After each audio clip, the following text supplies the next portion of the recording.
حکم دیا کہ یہ لشکر قبیلہ جو ہے اپنے اپنے مجاہدین کو لے کر گزرے. اب یہ قبائل میں سے ہر قبیلے کا سردار اپنے مجاہدین کو لے کر گزرتا, اور جب یہ حضرت ابو سفیان رضی اللہ تعالیٰ عنہ کے پاس یہ لشکر پہنچتا تو یہ 3 مرتبہ نعرے تکبیر بلند کرتا. ٹھیک ہے. اچھا, اس میں جب حضرت خالد بن ولید رضی اللہ تعالیٰ عنہ وہاں سے گزرے تو حضرت ابو سفیان نے حضرت عباس سے پوچھا یہ کون ہے؟ تو آپ نے فرمایا یہ خالد بن ولید ہیں. کہا وہی نوجوان؟ تو آپ نے فرمایا ہاں یہ وہی نوجوان ہے, یہ اسلام قبول کر چکے ہیں. پھر یہ قافلہ آگے بڑھتا گیا. جب وہ قافلے گزرتے گئے, لشکر گزرتے گئے, تو پھر حضرت ابو سفیان رضی اللہ تعالیٰ عنہ نے حضرت عباس بن عبد المطلب سے پوچھا کہ وہ نبی اکرم صلی اللہ علیہ وسلم کا قافلہ کب آئے گا اور وہ کہاں ہے؟ آپ نے فرمایا کہ تم انتظار کرو, جب وہ قافلہ آئے گا تو تم دیکھو گے کہ تمہیں فولاد ہی فولاد نظر آئے گا, اور کیا شان و شوکت ہوگی, گھوڑوں کی ہنہناہٹ تمہیں سنائی دے گی, اور ایسے نوجوان تمہیں نظر آئیں گے کہ تم دیکھتے رہ جاؤ گے. اور جب وہ لشکر آیا, اور سبز قبہ پوش لشکر جب وہ تھا, 1000 آپ کے ساتھ تھے, اور نبوت کے بدر کمال ان کے درمیان میں تھے. اور پھر لشکر کی صورتحال یہ تھی کہ زریں اور صرف آنکھیں نظر آتی تھی, اور حضرت سیدنا فاروق اعظم رضی اللہ تعالیٰ عنہ کی آواز بار بار بلند ہو رہی تھی, آہستہ چلو آہستہ چلو, پیچھے مجاہدین کو ساتھ ملنے دو. اور پھر حضرت سعد بن عبادہ رضی اللہ تعالیٰ عنہ کے وہ الفاظ, فرمایا الیوم یوم الملحمہ, آج انتقام کا دن ہے. نبی علیہ السلام نے فرمایا کہ نہیں, الیوم یوم المرحمہ, آج رحمت کا دن ہے, انتقام کا دن نہیں ہے. اور آج کے دن کعبۃ اللہ کی تعظیم کی جائے گی, کعبۃ اللہ کو غلاف چڑھایا جائے گا.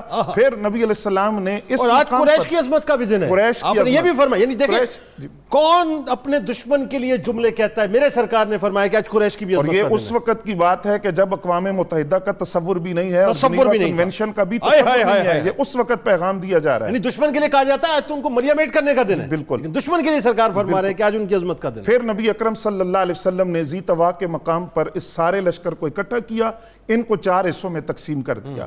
اب ان 4 حصوں میں جب تقسیم کیا تو اب قیادت کس کے پاس ہے؟ ایک لشکر کی قیادت کر رہے ہیں حضرت خالد بن ولید رضی اللہ عنہ, دوسرے ہیں حضرت ابو عبیدہ بن الجراح, تیسرے ہیں حضرت زبیر بن العوام, اور چوتھے ہیں حضرت قیس بن سعد بن عبادہ رضی اللہ تعالیٰ عنہ. حضرت خالد بن ولید سے فرمایا آپ شمال کی طرف سے داخل ہو, اور حضرت زبیر بن العوام سے فرمایا آپ جنوب کی طرف سے جائیں. حضرت ابو عبیدہ بن الجراح سے فرمایا آپ شمال جنوب کی طرف سے داخل ہو, اور ان سے فرمایا آپ جنوب مغرب کی طرف سے, قیس بن سعد عبادہ. خود نبی علیہ السلام حضرت ابو عبیدہ بن الجراح کے ساتھ جو تھے وہ شمال مغرب کی طرف سے مکے میں داخل ہوئے. یعنی چاروں طرف سے مکے کو کارڈن آف کر دیا. اس کی وجہ بھی بیان کر دی. وجہ یہ تھی کہ اگر نبی علیہ السلام ایک ہی راستے سے سارا لشکر لے جاتے تو راستہ تنگ ہونے کی وجہ سے یہ اپنی منزل تک تاخیر سے پہنچتا. چاروں طرف سے داخل ہوئے, جلدی تمام لشکر اپنی منزل پر پہنچے. دوسری وجہ یہ تھی کہ سارا لشکر اگر اکٹھا داخل ہوتا تو کفار اپنی قوت کو مجتمع کر کے مقابلے کے لیے آ جاتے, اور یہاں جنگ کا آغاز ہو جاتا, جنگ شروع ہو جاتی. یہ حکمت عملی تھی کہ نبی علیہ السلام نے 4 راستوں سے ان کو داخل کیا. اب جب یہ لشکر داخل ہوا, کیفیت یہ تھی کہ نبی علیہ السلام کی پہلی نظر کعبۃ اللہ پر پڑی. دائیں طرف حضرت سیدنا صدیق اکبر ہیں, بائیں طرف حضرت حسین بن خدیر رضی اللہ تعالیٰ عنہ ہیں. سیاہ رنگ کی یمنی چادر کا امامہ نبی علیہ السلام نے سر اقدس پر قربان, اور سواری پر پیچھے حضرت اسامہ بن زید رضی اللہ تعالیٰ عنہ کو بٹھایا گیا ہے. پہلی نظر کعبے پر پڑی تو حضور صلی اللہ علیہ وسلم کی گردن مبارک اتنی جھک گئی عاجزی سے کہ جو سواری کا کجاوا تھا اس کی لکڑی سے حضور کی پیشانی ٹکرائی, جو آپ کا امامہ تھا اس کے پیچ ڈھیلے پڑ گئے. اس قدر گردن کو عاجزی سے جھکا کر اعلان کیا کہ میں فاتح بن کر نہیں آ رہا, میں اللہ کا عاجز بندہ بن کے مکہ میں داخل ہو رہا ہوں. پھر آقا کریم صلی اللہ علیہ وسلم نے, حضرت جابر رضی اللہ تعالیٰ عنہ فرماتے ہیں, ایک چوٹی پر سرکار کھڑے ہوئے جہاں خیمہ نصب کیا گیا تھا نبی علیہ السلام کا, اس کی طرف اشارہ کر کے آپ نے فرمایا جابر یہی مقام ہے جہاں قریش نے اعلان کیا تھا کہ ہم آپ سے قطع تعلقی کا اعلان کرتے ہیں, نہ آپ سے تجارت کریں گے نہ آپ سے تعلقات رکھیں گے, آج میرا خیمہ یہاں نصب ہے. پھر جب نبی علیہ السلام اترے تو یہ لفظ لکھے ہیں کہ صحابہ نے اپنی ہتھیلیوں کو نیچے رکھا.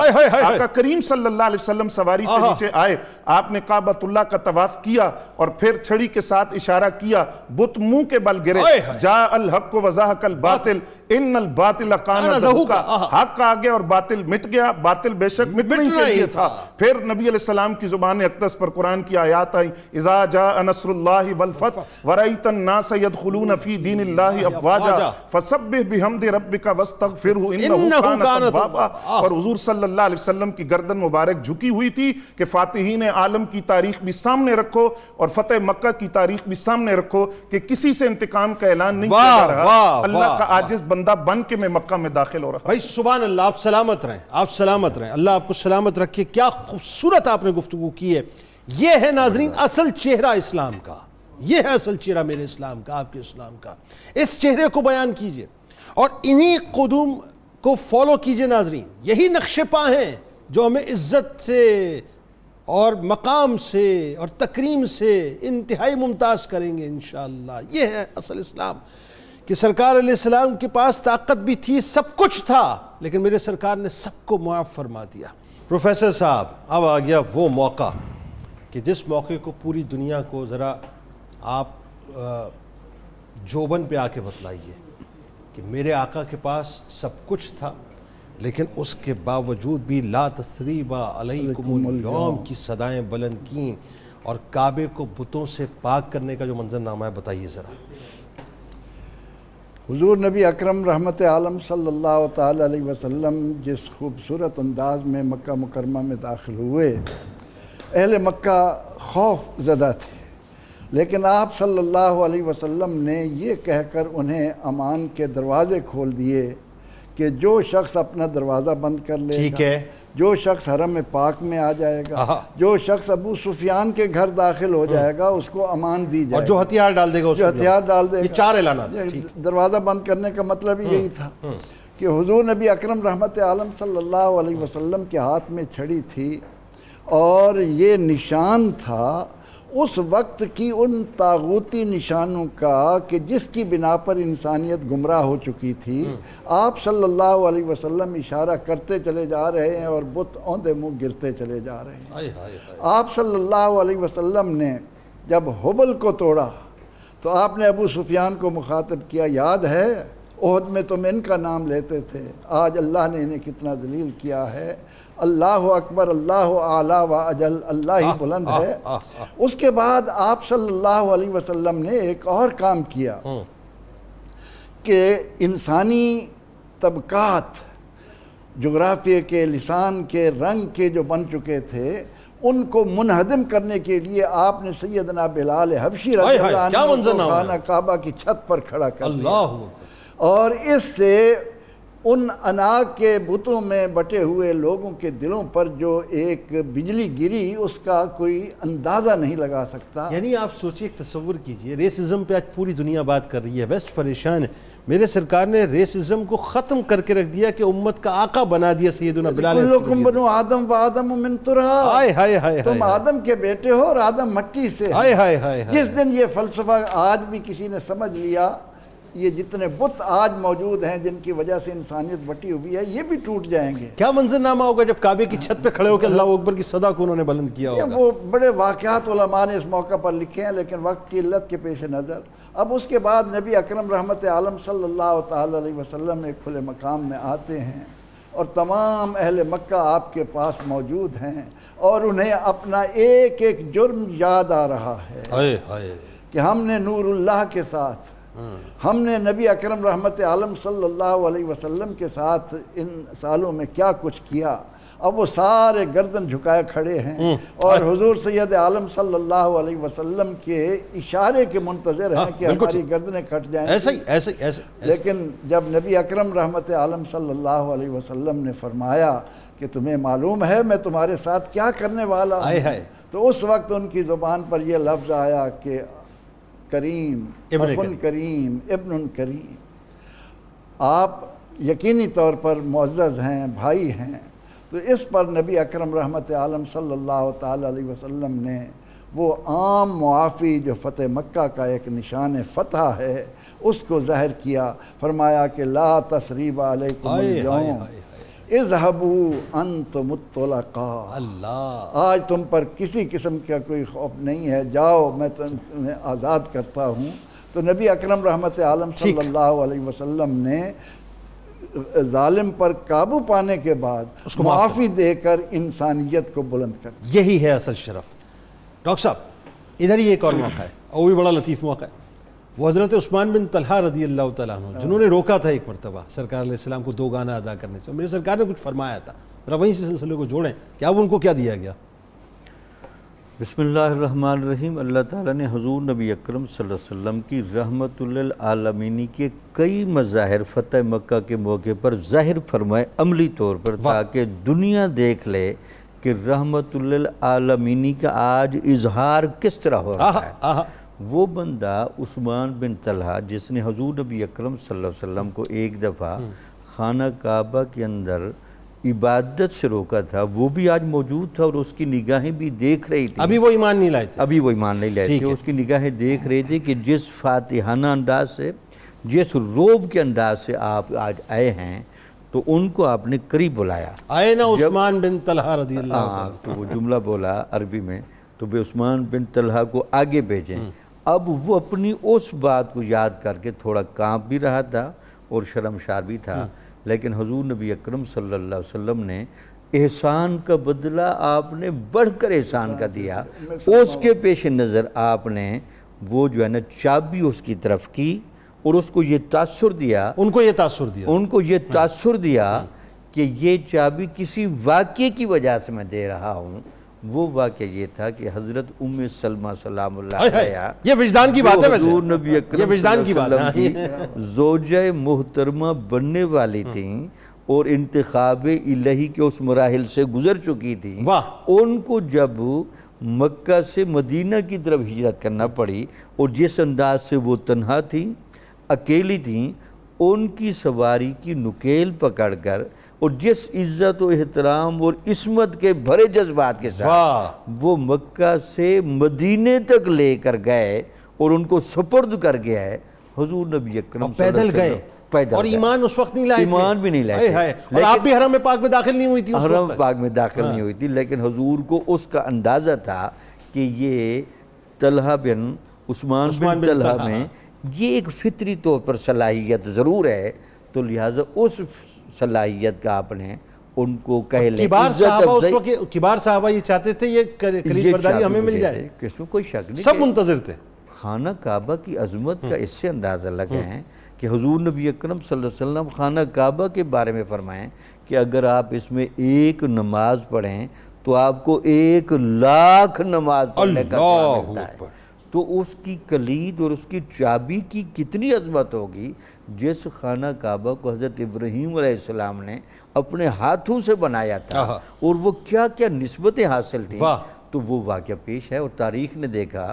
اور پھر حضور نبی اکرم صلی اللہ علیہ وسلم نے صرف اتنا نہیں دیا چابی دی، یہ بشارت دے کر گئے کہ قیامت تک یہ چابی آپ کے خاندان میں ہی رہے گی، نسل میں رہے گی، اور کوئی ظالم ہی ہوگا جو اس کو لے گا. آپ یہ دیکھیں اس کی ابتدا اور اس کی انتہا کہ جس وقت 2 گانا ادا نہ کرنے دی گئی تو اس وقت میرے سرکار یہ کہہ کے پلٹے تھے. عثمان یاد رکھنا، کم و بیش اللہ تعالیٰ کمی بیشی معاف فرمائے، مفہوماً عرض کر رہا ہوں کہ ایک دن ایسا آئے گا یہ چابیاں ہمارے پاس ہوں گی، ہمارے ہاتھوں میں ہوں گی، اور ہم جس کو چاہیں گے دیں گے. وہ وقت آ گیا اور سرکار نے پھر جو چاہا وہ دیا، لیکن یہ بھی بتلایا کہ میں رحمت للعالمین ہوں. اللہ اکبر. اور آج بھی ظاہر آپ دیکھیے وہی خاندان وہی تسلسل چل رہا ہے. فائنلی عام معافی کا اعلان ہو گیا، رحمت للعالمین کی رحمت للعالمین ہی سامنے آ گئی. لیکن یہاں ایک بات بہت سمجھنے کی اور سمجھانی کی لوگوں کو کہ میرے سرکار نے سب کو معاف نہیں فرمایا، کچھ لوگوں کے لیے سختی کی ہے، کچھ گستاخان رسول صلی اللہ علیہ وآلہ وسلم کے لیے سخت ترین احکامات دیے، اور وہ بھی خانہ کعبہ کی وسینٹی کے اندر، اس جورسڈکشن کے اندر دیے. وہ کیا ہے وہ بھی ذرا بتائیے. جنید بھائی، جہاں نبی اکرم صلی اللہ علیہ وسلم نے عام معافی کا اعلان کر دیا اور سخت سے سخت دشمنوں کو بھی معاف کیا، دوسری طرف نبی اکرم صلی اللہ علیہ وسلم نے 15 ایسے افراد تھے جن کا نام لے کر فرمایا کہ ان کے قتل کو اور خون کو میں مباح قرار دیتا ہوں، یہ جہاں تم میں ملیں آسان ان کو الفاظ میں قتل بتائیں کر دو. تاکہ ایک عام سننے والے کو سمجھ آئے. قتل کو جائز قرار دیتا ہوں، جہاں یہ ملیں ان کو قتل کر دو، اگرچہ یہ حرم میں ہوں، کعبے کے غلاف میں کیوں نہ چھپے ہوئے. یہ شمع برداروں کو سمجھا رہا ہوں میں آپ کے توسط سے. اب میں یہاں جو قابل توجہ بات عرض کرنا چاہتا ہوں، نبی اکرم صلی اللہ علیہ وسلم کا یہ اعلان اس حیثیت سے بھی ہے کہ وہ ریاست مدینہ کے سربراہ ہیں، اور وہ یہ پیغام دے رہے ہیں کہ گستاخان رسول کے لیے لیے اور توہین رسالت کے مرتکب افراد کے لیے ریاست کا کردار کیا ہونا چاہیے. یعنی ایک طرف پیمانہ رحمت کا اور دوسری طرف یہ پیمانہ بھی ذہن میں رہے. ریاست کو کیسا سٹینڈ لینا چاہیے. اب یہ جو 15 افراد تھے ان کے لیے یہ آرڈر جاری ہو گیا. ان کے اندر عبداللہ ابن قتل تھا سب سے پہلے, اور اس کی 2 کنیزیں تھیں. اس کے لیے حکم ہوا کہ اس کو بھی قتل کر دیا جائے. اب یہ مرتد ہوا تھا, نام عبدالعزیٰ تھا, نبی علیہ السلام نے نام تبدیل کیا تھا. جب خبر ملی کہ نبی علیہ السلام مکہ میں داخل ہوئے ہیں, سواری پکڑی, ہتھیار لیے اور نبی علیہ السلام کا مقابلہ کرنے کے لیے چل پڑا. جب لشکر کو دیکھا تو پھر حواس باختہ ہو گیا, کعبے کے خلاف میں چھپ گیا. ایک صحابی نے دیکھا, اسی کی سواری پر بیٹھ کر نبی اکرم صلی اللہ علیہ وسلم کو خبر دی کہ عبداللہ بن قتل جو ہے وہ کعبے کے غلاف میں چھپا ہوا ہے. نبی علیہ السلام نے فرمایا کہ وہیں اس کو قتل کر دو. کعبے کے غلاف میں لکھتا ہوا ہے. جی بالکل. اور ساتھ یہ بات فرمایا کعبہ مجرموں کو پناہ نہیں دیتا, وہاں حرم میں ہے تو وہاں اس کا خون بہا دو, یہ توہین رسالت کا مرتکب ہے. یہ حرم پاک وہی ہے کہ جہاں چونٹی بھی نہیں ماری جا سکتی, شکار نہیں کیا جا سکتا, جانوروں کو اذیت نہیں دی جا سکتی, وہاں پودے نہیں کھیڑے جا سکتے. اس حرم پاک کے اندر توہین رسالت کا جو مرتکب ہے, گستاخ رسول ہے, فرمایا غلاف کے اندر چھپا ہوا ہو تو وہاں اس کو قتل کر. اب اس کی 2 کنیزیں تھیں, یہ شعر لکھ کر ان کو دیتا اور وہ گا کر نبی علیہ السلام کی توہین کرتی تھی. ان 2 میں سے ایک کو تو قتل کیا گیا, ایک واپس آئی, اس نے اسلام قبول کیا. میں یہ نقطہ عرض کرنا چاہتا ہوں, توہین رسالت کا مسئلہ اتنا حساس مسئلہ ہے کہ غزوات کے اندر کہا کہ عورتوں کو کچھ نہ کہنا, اور یہاں فرمایا کہ وہ عورت ہے لیکن قتل کر دو اس لیے کہ وہ توہین رسالت کی مرتکب ہے. عورت کو بھی بالکل, یہ ریاست کے سربراہ کا حکم, اور یہ مسئلہ سمجھایا کہ یہ کس قدر اہم مسئلہ ہے. نہ مرد سے کمپرومائز ہوگا نہ عورت سے, اس مسئلے کے اندر. اور رحمت للعالمین ہی دیکھ لی, لا تثریب علیکم. اچھا, ان میں سے اکثر, آخری جملہ, اکثر کو جو معاف فرمایا ہے تو یہ بات یاد رکھنی چاہیے, وہ نبی علیہ السلام کا اختیار تھا, اپنے اختیار کی بنیاد پر انہوں نے معاف فرمایا. یہ اختیار یوں کہیے کہ وہ سرکار علیہ السلام کے ثواب دیدی اختیارات تھے جس کو آپ نے استعمال کیا, وہ ان کی خصوصیت تھی. وہ خصوصیت تھی. بالکل ٹھیک. ناظرین ہمارے ساتھ رہیں. فتح مکہ کا دن آج بہت عظیم ترین دن. ناظرین آپ بھی سحری کیجئے, ہم بھی کرتے. مغفرت کا عشرہ ہمارے درمیان سے جدا ہو کے چلے جائے گا. آج اس عشرے کی آخری سحری ہے. اللہ تعالیٰ قبول فرمائے تمام عبادتوں کو. لوٹتے ہیں انشاءاللہ, پھر آپ کو مجموعہ کلام بھی سنوائیں گے اور قصص القرآن بھی انشاءاللہ.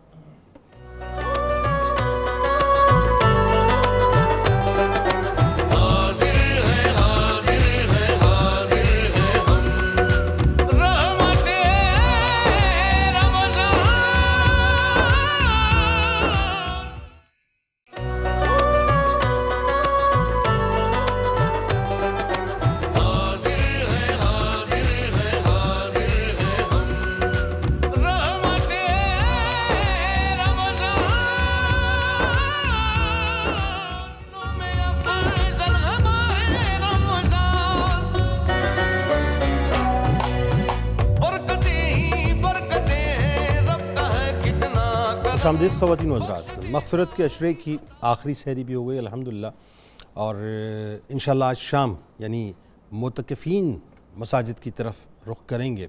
میری دعا ہے اللہ تعالیٰ ہم سب کو یہ توفیق عطا فرمائے, اور جو اعتکاف کے لیے جائیں اللہ تعالیٰ ان کے اعتکاف کو بھی قبول فرمائے. بس 2-4 باتوں کا خیال کرنا ہے آپ نے. ایک تو یہ کہ نمازوں کی پابندی تو ظاہر ہوگی انشاءاللہ, تراویح کی پابندی کیجئے, قرآن پاک کی پابندی کیجئے, آپ بھی کیجئے, گھر والوں کو بھی کروائیے, ذکر کیجئے, لا الہ الا اللہ محمد رسول اللہ صلی اللہ علیہ وآلہ وسلم, استغفر اللہ کثرت سے کیجئے, اور ساتھ ساتھ صلاۃ و تسبیح کا بھی روز رات کو اہتمام کیجئے. بس اللہ کو راضی کیجئے. بڑا کمر کس کے اللہ کی بارگاہ میں یہ 10 دن حاضر ہونے کا موقع ہے. پروفیسر صاحب کیا فرمائیں گے, کیا پیغام دیں؟ پروردگار عالمین کی طرف سے بندوں کے لیے انعامات کی جو بارش ہو رہی ہے, اس ضمن میں جب ہم ایک دن کا بھی اعتکاف کرتے ہیں تو اللہ رب العزت زمین و آسمان کے خلا جتنی 3 خندقیں جہنم کے درمیان کھود دیتا. اور قرآن یہ کہتا ہے کہ جو شخص فمن زحزح عن النار وادخل الجنہ فقد فاز, کامیاب وہ ہے جو جہنم سے بچا کر جنت میں داخل کر دیا گیا. اللہ نے ہمیں زندگی میں موقع دیا ہے, اس کے پورے آداب کے ساتھ اس کو ہم نے بجا لانا ہے. بالکل ٹھیک ہے. ڈاکٹر صاحب کیا فرمائیں گے؟ بسم اللہ الرحمن الرحیم. اعتکاف بنیادی طور پر خلوت کے اندر اور اعمال کی اس پیٹرن میں رہ کے مسجد میں رہنا ہے تاکہ آپ خلوت کے اندر بھی اللہ تعالیٰ کو یاد کرنے کے عادی بنیں. ہم لوگوں کے سامنے تو گناہ کرنے سے بچنے کے بڑے عادی ہیں، لیکن تنہائی کے گناہوں سے ہم کم بچتے ہیں۔ تو اعتکاف لگتا یہ ہے کہ یہ تنہائی کے اعتبار سے بھی انسانوں کی گہری تربیت کی جائے۔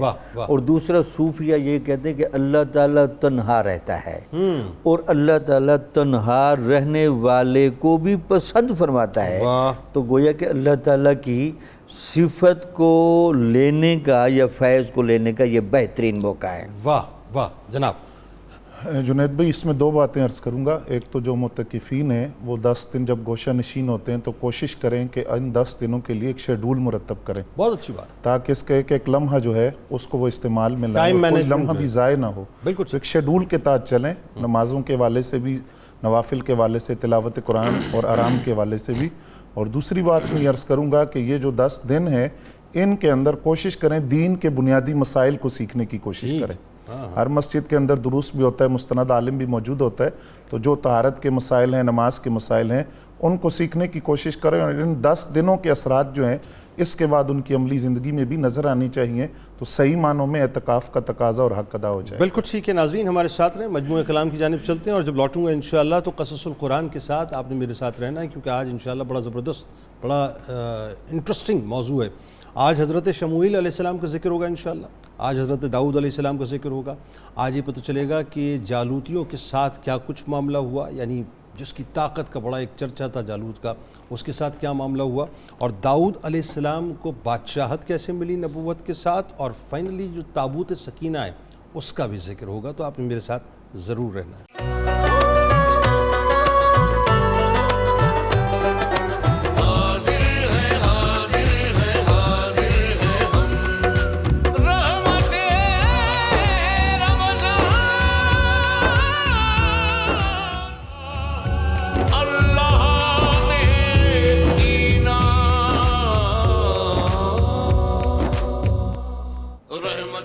ایک بار پھر ناظرین میں آپ کو خوش آمدید کہتا ہوں۔ رحمت رمضان کی خصوصی براہ راست نشریات ہے اور قصص القرآن کا موقع ہے، اور آج حضرت شموئیل علیہ السلام کا ذکر ہوگا انشاءاللہ، حضرت داؤد علیہ السلام کا بھی ذکر ہوگا، اور جالوتیوں کے بارے میں بھی آپ کو بتلاؤں گا انشاءاللہ، اور تابوت سکینہ کا بھی تذکرہ ہوگا۔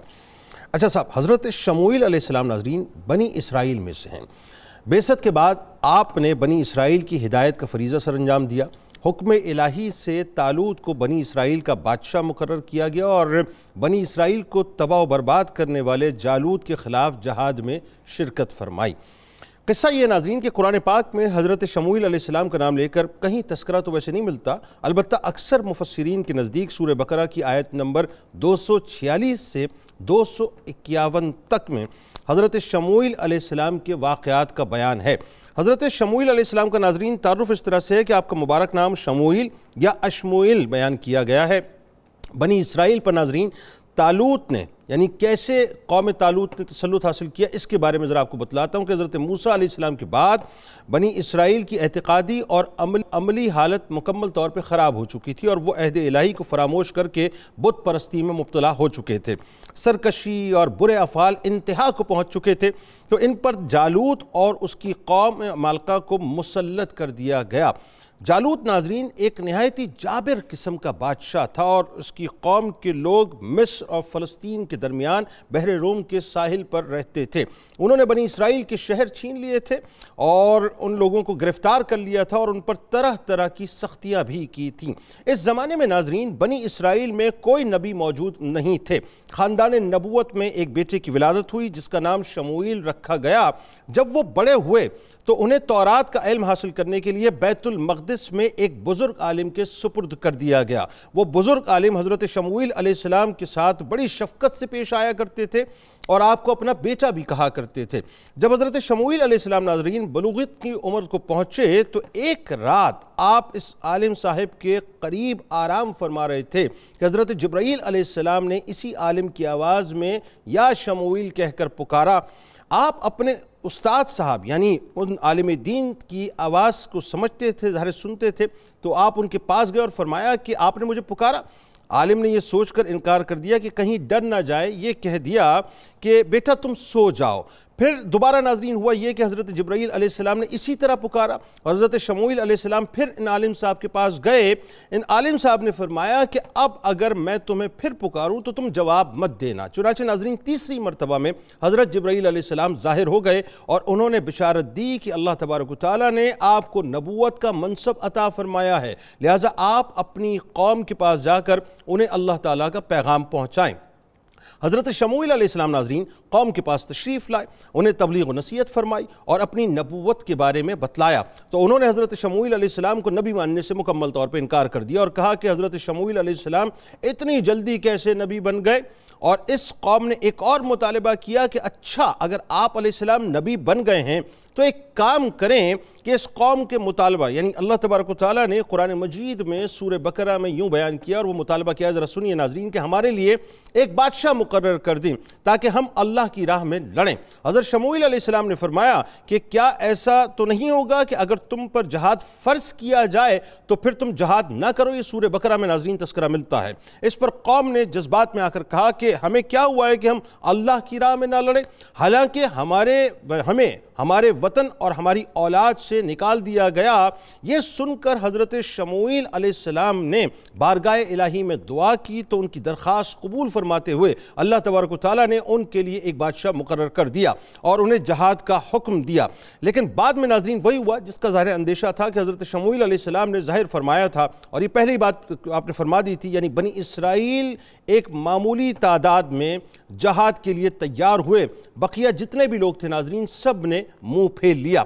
اس قوم کے ناظرین اس رویے سے اللہ تبارک و تعالیٰ جو ہے ظاہر غیظ و غضب میں آیا اور اللہ تبارک و تعالیٰ نے اس کو بیان کیا کہ تو پھر جب ان پر جہاد فرض کیا گیا تو ان میں سے تھوڑے سے لوگوں کے علاوہ بقیہ سب نے منہ پھیر لیا، اور اللہ ظالموں کو خوب جانتا ہے. بنی اسرائیل میں ناظرین بادشاہ کا انتخاب اس طرح ہوتا تھا کہ دعا کرنے پر اللہ تعالیٰ کی طرف سے حضرت شموئیل علیہ السلام کو ایک عصا ملا اور بتایا گیا کہ وہ شخص تمہاری قوم کا بادشاہ ہے جس کا قد اس عصا کے برابر ہوگا. یعنی یہ پیمانہ تھا بنیادی طور پہ. حکم کے مطابق لوگوں کی پیمائش کرنے کا جو سلسلہ تھا ناظرین وہ کیا گیا، تو طالوت کا قد اس عصے کے برابر تھا. تو حضرت شموئیل علیہ السلام نے ان سے فرمایا کہ میں تمہیں حکم خداوندی سے بنی اسرائیل کا بادشاہ مقرر کرتا ہوں، اور بنی اسرائیل سے فرمایا کہ اللہ تعالیٰ نے طالوت کو تمہارا بادشاہ بنا کر بھیجا ہے. یہ سن کے ناظرین سرداروں نے حضرت شموئیل علیہ السلام سے کہا کہ نبوت تو لاوی بن یعقوب علیہ السلام کی اولاد میں چلی آتی ہے اور سلطنت یہود بن یعقوب کی اولاد میں، جبکہ طالوت ان دونوں خاندانوں میں سے نہیں ہے، نیز یہ غریب آدمی ہے، تو یہ بادشاہ کیسے ہو سکتا ہے؟ اس سے زیادہ تو بادشاہت کے اقدار ہم ہیں. یعنی یہاں پر ناظرین اس بات کو سمجھیں کہ یہ بھی وہی مینٹیلٹی ہے کہ اسٹیٹس نہیں ہے، طاقت ظاہر اپنی جگہ، لیکن وہ مقام اور مرتبہ نہیں ہے جو مقام و مرتبہ اللہ نے ہمیں عطا کیا ہے، تو یہ کیسے بادشاہ بن سکتا ہے؟ اس معاملے پر ناظرین بنی اسرائیل کی پہلی نافرمانی تھی کہ اللہ تبارک و تعالیٰ کے حکم کے مقابلے میں اپنا قیاس کیا اور بلا وجہ وہ بحث کرنے لگے. انہیں بتایا گیا کہ سلطنت کوئی وراثت نہیں ہے، کسی نسل اور خاندان کے ساتھ خاص بھی نہیں ہے، اس کا دار و مدار تو صرف فضل الہی پر ہے. طالوت کو تم پر اللہ تبارک و تعالیٰ نے بادشاہ مقرر کیا ہے، نیز وہ علم میں اور قوت میں تم سے بڑھ کر ہے. چونکہ علم اور قوت سلطنت کے لیے بڑے معاون ہوتے ہیں، طالوت اس زمانے میں ناظرین تمام بنی اسرائیل سے زیادہ علم رکھتے تھے اور انتہائی توانا جسم کے مالک بھی تھے، اسی لیے وہ بادشاہت کے مستحق تھے. اس بات کو ناظرین اللہ تبارک و تعالیٰ نے قرآن مجید میں یوں بیان کیا ہے کہ اور ان کے نبی نے فرمایا کہ بے شک اللہ نے تمہارے لیے طالوت کو بادشاہ مقرر فرمایا ہے. تو کہنے لگے کہ اسے ہم پر حکمرانی کیسے مل گئی، حالانکہ ہم اس سے حکومت کرنے کے زیادہ حقدار ہیں، اسے تو دولت کی فراوانی بھی نہیں دی گئی ہے. نبی نے فرمایا بے شک اللہ نے اسے تم منتخب کر لیا ہے اور اسے علم اور جسم میں زیادہ کشادگی عطا فرمائی ہے، اور اللہ اپنی سلطنت کی امانت جسے چاہتا ہے عطا فرما دیتا ہے، اور اللہ بڑی وسعت والا اور خوب جاننے والا ہے. بنی اسرائیل نے طالوت کی بادشاہی کے حوالے سے کچھ نشانی مانگی. تو ہوا یہ ناظرین کہ حضرت شموئیل علیہ السلام نے فرمایا کہ جس کو اللہ تبارک و تعالیٰ نے قرآن پاک کی سورہ بقرہ میں یوں بیان فرمایا ہے، اور ان کے نبی نے ان سے فرمایا کہ اس کی سلطنت کے من جانب اللہ ہونے کی نشانی یہ ہے کہ تمہارے پاس صندوق آئے گا، اس میں تمہارے رب کی طرف سے سکون قلب کا سامان ہوگا اور کچھ آل موسیٰ اور آل ہارون کے چھوڑے ہوئے تبرکات ہوں گے. اسے فرشتوں نے اٹھایا ہوا ہوگا، اور اگر تم ایمان والے ہو تو بے شک اس میں تمہارے لیے بڑی نشانی ہے۔ یہ تابوت سکینہ کیا ہے ناظرین؟ ذرا سے پہلے یہ سمجھ لیں۔ یہ تابوت سکینہ اللہ تبارک و تعالیٰ نے حضرت آدم علیہ السلام پر نازل فرمایا تھا، اور اس میں تمام انبیاء کرام علیہ السلام اور ان کے مکانات کی تصویریں تھیں۔ یہ صندوق نسل در نسل منتقل ہوتا رہا، حضرت موسیٰ علیہ السلام تک پہنچا۔ آپ اس میں تورات بھی رکھتے تھے اور اپنا مخصوص سامان بھی۔ چنانچہ ناظرین اس تابوت میں تورات کی تختیوں کے ٹکڑے بھی تھے، اور حضرت موسیٰ علیہ السلام کا عصا بھی تھا، ان کے کپڑے بھی تھے، ان کے نالین شریف بھی تھے، اور حضرت ہارون علیہ السلام کا امامہ بھی تھا، ان کا عصا بھی تھا، اور تھوڑا سا من جو کہ بنی اسرائیل پر نازل ہوا تھا وہ بھی تھا۔ حضرت موسیٰ علیہ السلام ناظرین جنگ کے موقع پر اسی صندوق کو آگے رکھتے تھے، جس سے بنی اسرائیل کے دل کو سکون ملتا تھا۔ آپ علیہ السلام کے بعد یہ تابوت بنی اسرائیل میں چلتا آیا۔ جب انہیں کوئی مشکل درپیش آتی تو یہ تابوت سامنے رکھ کر دعائیں کرتے اور کامیاب ہوتے۔ دشمنوں کے مقابلے میں ناظرین اس کی برکت سے فتح پاتے تھے۔ جب بنی اسرائیل کی ناظرین حالت خراب ہوئی اور ان کی بدعملی بہت زیادہ بڑھ گئی تو اللہ تبارک و تعالیٰ نے ان پر قوم عمالقہ کو مسلط کر دیا، یعنی قوم عمالقہ ان سے تابوت چھین کر لے گئے اور انہوں نے اسے نجس اور گندے مقام میں رکھا اور اس کی بے حرمتی کی۔ ان گستاخیوں کی وجہ سے عمالقہ کے لوگوں پر طرح طرح کے امراض آئے، مصائب آئے، اور ان کی 5 بستیاں ہلاک ہو گئیں، اور انہیں یقین ہو گیا کہ تابوت کی توہین و بے ادبی ہی ان کی بربادی کا سبب ہے۔ چنانچہ انہوں نے تابوت کو ایک بیل گاڑی پر رکھ کر بیلوں کو چھوڑ دیا، اور فرشتے اسے بنی اسرائیل کے سامنے طالوت کے پاس لائے، اور چونکہ اس تابوت کا آنا بنی اسرائیل کے لیے طالوت کی بادشاہی کی نشانی قرار دیا گیا تھا، اس لیے بنی اسرائیل نے طالوت کی بادشاہی کو تسلیم کر لیا اور بلا تاخیر جہاد کے لیے آمادہ ہو گئے، کیونکہ تابوت آنے سے ہی انہیں اپنی فتح کا یقین ہو گیا تھا۔ یہاں ناظرین ایک جملہ میں عرض کروں کہ یہ وہی تابوت ہے جس کو آج بھی یہودی پوری دنیا میں تلاش کر رہے ہیں، کیونکہ وہ یہ سمجھتے ہیں کہ اگر یہ تابوت انہیں مل گیا تو وہ جو فتح نصرت کا ایک سلسلہ ہے ناظرین، جو تسلسل ٹوٹا تھا، وہ ایک بار پھر قائم ہو جائے گا۔ بہرحال کسی دن اس موضوع پہ بات کریں گے۔ طالوت نے ناظرین بنی اسرائیل میں سے 70,000 جوان منتخب کیے، جن میں حضرت داؤد علیہ السلام بھی تھے۔ طالوت اپنے لشکر کو لے کر بیت المقدس سے روانہ ہوا۔ چونکہ بنی اسرائیل کے اس سفر ناظرین جہاد کے لیے تھا، لہٰذا سخت گرمی بھی اس وقت تھی، اس لیے جب گرمی کی وجہ سے ان مجاہدین کو سخت پیاس لگی تو طالوت نے اس لشکر سے کہا، بے شک اللہ تمہیں ایک نہر کے ذریعے آزمانے والا ہے، تو جو اس نہر سے پانی پیے گا وہ میرا نہیں ہے، اور جو نہ پیے گا وہ میرا ہے، سوائے اس کے کہ جو ایک چلو اپنے ہاتھ سے بھر لے۔ یعنی ایک امتحان کی گھڑی اس وقت آ گئی۔ اب دیکھنا یہ تھا کہ اس امتحان میں کامیاب کون ہوتا ہے۔ طالوت نے ناظرین یہ سب کچھ حضرت شموئیل علیہ السلام پر اترنے والی وحی کے بنا پر کیا تھا، اور اس میں حکمت یہ تھی کہ شدید پیاس کے وقت جو حکم کی تعمیل پر ثابت قدم رہا وہ آئندہ بھی ثابت قدم رہے گا اور سختیوں کا مقابلہ بھی کر سکے گا، اور جو اس وقت اپنی خواہش سے مغلوب ہو کر نافرمانی کرے گا وہ آئندہ سختیوں کو کیسے برداشت کرے گا۔ یعنی ان کا ایک ٹیسٹنگ پیریڈ تھا، یوں سمجھ لیجئے۔ قصہ مختصر یہ ناظرین، جب نہر آئی تو اکثر لوگ جی بھر کر اس سے پانی کے سبب جو ہے وہ پانی پینے لگے، تو اس سبب سے امتحان میں مکمل طور پہ ناکام ہو گئے، یعنی فیل ہو گئے۔ صرف 313 افراد ثابت قدم رہے، 313 افراد، یہ فگر ذہن میں رکھیں ناظرین۔ پیاس کی شدت پر صبر کیا اور ایک چلو پر ان 313 لوگوں نے گزارا کر لیا۔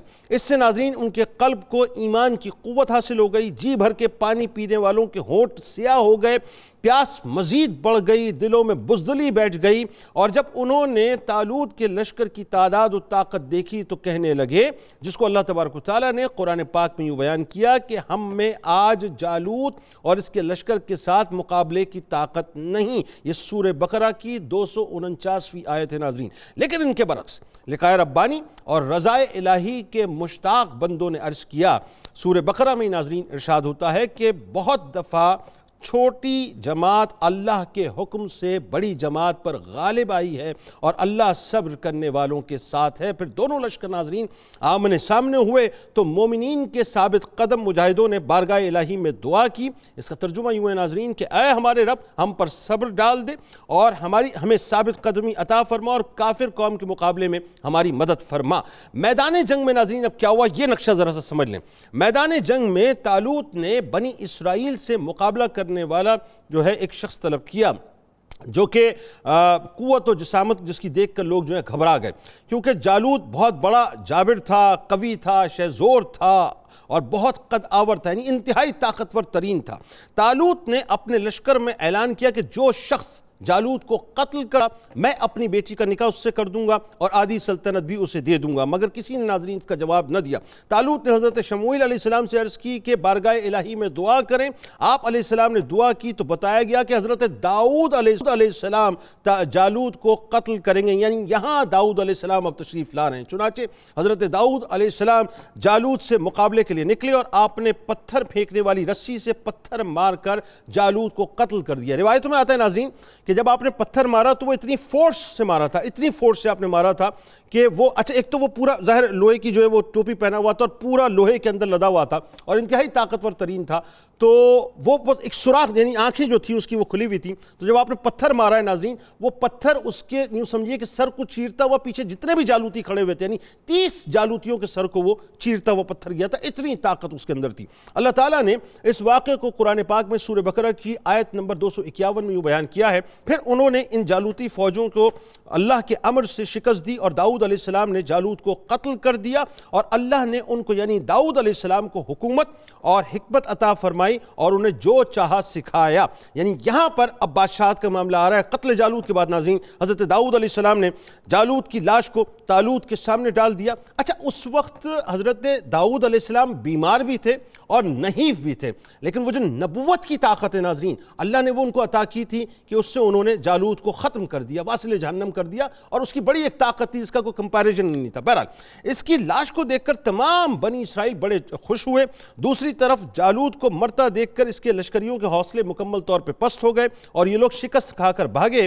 یوں کفر کا زور ٹوٹا اور اہل ایمان کو غلبہ حاصل ہوا۔ اس کے بعد حسب وعدہ طالوت نے حضرت داؤد علیہ السلام کو آدھی سلطنت بھی دے دی اور اپنی بیٹی کا نکاح بھی حضرت داؤد علیہ السلام کے ساتھ کر دیا۔ ایک مدت کے بعد ناظرین طالوت نے وفات پائی تو پوری سلطنت کی بادشاہی حضرت داؤد علیہ السلام کو مل گئی، یعنی یہ پہلے نبی ہیں جو بادشاہت اور نبوت دونوں اللہ تعالیٰ نے آپ کو عطا فرمائی۔ حضرت براء بن عازب رضی اللہ تعالیٰ عنہ فرماتے ہیں کہ ہم محمد مصطفیٰ صلی اللہ علیہ وآلہ وسلم کے صحابہ کا ذکر کیا کرتے تھے۔ غزوہ بدر میں شریک صحابہ کرام رضوان اللہ تعالیٰ علیہ مجمعین کی تعداد اتنی تھی جتنی امتحان میں کامیاب ہونے والے طالوت کے ان ساتھیوں کی تھی جنہوں نے ان کے ساتھ دریا پار کیا، یہ 310 سے زیادہ تھے۔ ترمذی شریف کی روایت ہے ناظرین کہ امتحان میں کامیاب ہونے والے طالوت کے ساتھیوں کی تعداد 313 افراد پر مشتمل تھی۔ یہاں اب میں آخر میں ایک بات ناظرین آپ کو سمجھاؤں۔ اللہ تبارک و تعالی بنیادی طور پہ جب کسی سے کام لینا چاہتا ہے تو پھر اس کو کھڑا کر دیتا ہے۔ وہاں کلیم بنی اسرائیلیوں کا کیا تھا کہ طالوت جو ہے وہ تو ظاہر اللہ نے اس کو اسٹیٹس ہی عطا نہیں کیا معاذ اللہ، تو وہ ہمارے قابل ہی نہیں ہے، یہ سب کچھ ہمیں ملنا چاہیے تھا، لیکن اللہ کا جو ڈیوائن فیصلہ ہوتا ہے ناظرین وہ بالکل انسان کی سوچوں سے ماورا ہوا کرتا ہے۔ اللہ تعالیٰ کسی کو اسٹیٹس کی بنیاد پہ کچھ نہیں دیتا۔ اللہ تبارک و تعالیٰ جس پر فضل کرتا ہے، جس سے کام لینا چاہتا ہے تو پھر اس کو دیگر خوبیوں سے نوازتا ہے، وہ خوبیاں آپ کو دی تھی۔ دوسری بات ناظرین داؤد علیہ السلام سے اللہ تعالیٰ نے جو کام لینا تھا وہ کام اللہ تعالیٰ نے ان سے لیا۔ اور تیسری جو اہم ترین بات ہے ناظرین اس میں ایک فیکٹر ہے تابوت سکینہ کا، یہ انتہائی اہم ترین فیکٹر ہے۔ یاد رکھیے گا آج یہ جو پوری کی پوری انٹرنیشنل پالیٹکس ہے ناظرین، جیسا میں بار بار کہتا ہوں کہ خطے کے اعتبار سے اگر آپ جیو پولیٹیکل سچویشن کو سمجھنا چاہتے ہیں، اس کی پلس کو سمجھنا چاہتے ہیں، تو آپ کو لازمی ہر صورت میں ناظرین آپ کو اسرائیل کے اطراف اور اس خطے کو سمجھنا پڑے گا، یعنی اسرائیل کو آپ کو سمجھنا ہوگا۔ اور یاد رکھیے ناظرین اس کا ایک بہت بڑا کنیکشن تابوت سکینہ کے ساتھ ہے، جو یہودی مستقل اس کو تلاش کر رہے ہیں، یعنی نہ یہ آؤٹ ڈیٹڈ ہوا ہے نہ یہ ڈسکارڈ ہوا ہے، یہ آج بھی اسی طرح سے ریلیونٹ ہے اور یہ قیامت تک اسی طرح سے یعنی آخری جنگ تک اسی انداز سے ریلیونٹ رہے گا۔ بہرحال یہ قصہ یہاں پر ختم ہوتا ہے، مجھے اجازت دیجیے، ہم 4 بجے اس دعا، اس امید، اس یقین کے ساتھ افطار کی خصوصی براہ راست نشریات میں حاضر ہوں گا۔ اللہ تعالیٰ آپ کا، ہمارا، ہم سب کا حامی و ناصر ہو۔ زندگی شرط ہے۔